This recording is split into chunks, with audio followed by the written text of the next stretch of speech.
The path to a successful marriage is not always an easy one, but an initiative set up in Burkina Faso by the Sahel Women's Empowerment and Demographic Dividend, SWED, aims to make it less difficult. Yeli Owigo, who is married to Kwame Zupoka, attended so-called husband schools organised by SWED to help him become a better spouse. Before taking part in the classes, life as a couple was not easy. I used to think that women and men don't have much in common when it comes to problems with family life. After the classes, we understood that we can complement and help each other.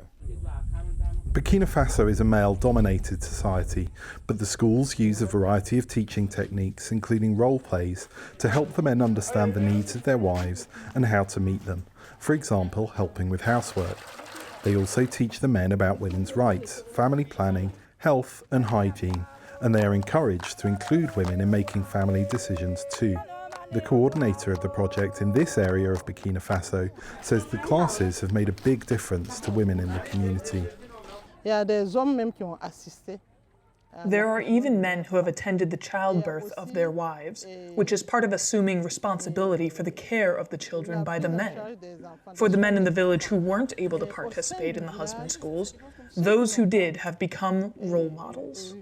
Although these are the first schools of their kind in Burkina Faso, similar projects have already been implemented in countries like South Africa and Niger.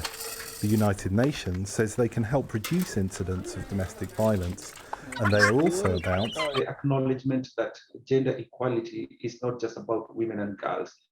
Gender equality is about everybody, including men and boys. Asked if husband schools could be beneficial in countries outside Africa, where statistically gender equality is better than Burkina Faso, Wageni replied, so this is a good idea that can be replicated and even scaled up in other parts of the world, including those countries that feel that they have made a lot of gains.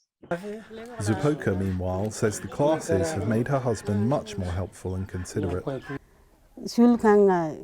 The love between my husband and me is growing. Now, when my husband goes to the market, he brings me back little gifts, something he didn't do before. So I am very, very satisfied. The national coordinator of the Husband Schools project says it's been a resounding success and is going to be expanded to other parts of the country. The second phase of the project is due to start later this year. Henry Wilkins for VOA News, Yako, Burkina Faso.